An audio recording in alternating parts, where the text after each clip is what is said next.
Social Security just rolled out yet another change, and this one may still require you to physically go down to a Social Security office to verify your identity in person just so you can qualify for benefits. This new policy that just rolled out this week comes after a ton of backlash that forced the Social Security Administration to abandon several other fraud prevention policies that they had. Those policies I covered on this page and included things like eliminating a Social Security beneficiary's ability to verify their identity over the phone. And then there was another policy that forced them to make changes to their account, but only online. Those ideas got shut down because you guys got pissed. But now it seems like the Social Security Administration has settled on this new policy. So starting on Monday of this week, the Social Security Administration said that all individuals can complete all of their identity verification to qualify for benefits or change their banking information over the phone.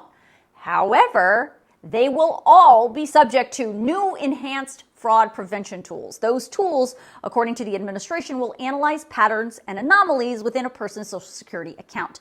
If irregularities are detected, the individual will be asked to come into a Social Security office in person to provide proof of identity. Once that's done, then the administration can continue to process their claim. So, how many of these Social Security accounts would be flagged for irregularities? According to this post on X, the Social Security Administration says they expect they're going to process 4.5 million telephone claims for benefits every year.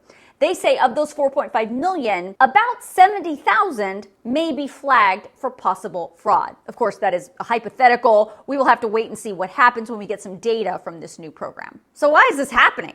Well, because the Trump administration is big on this idea that a lot of people are taking advantage of Social Security and they need to crack down on this fraud. But at the same time, the Trump administration is slashing the federal workforce, including workers at the Social Security Administration who would be responsible for investigating that alleged fraud. Powerful advocates for seniors like AARP have been very critical of all these changes being made by the Trump administration, saying they are just throwing up roadblocks and making it harder for seniors to access the benefits that they are owed, especially because lots of them are not necessarily tech savvy and they are not necessarily mobile enough to physically go down to a Social Security office, and they certainly can't just wait around in line for hours just so they can get access to their benefits.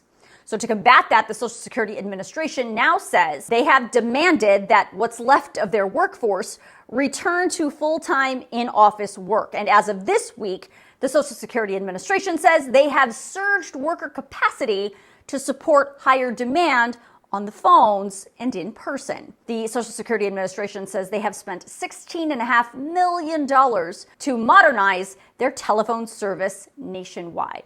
So if you want to read more from the Social Security Administration about this particular new policy change, I'm going to email it out to you in tonight's Facts HQ email. It is free and it is a great resource. Look, we don't know what's going to happen with TikTok in just a few weeks, so make sure you sign yourself up.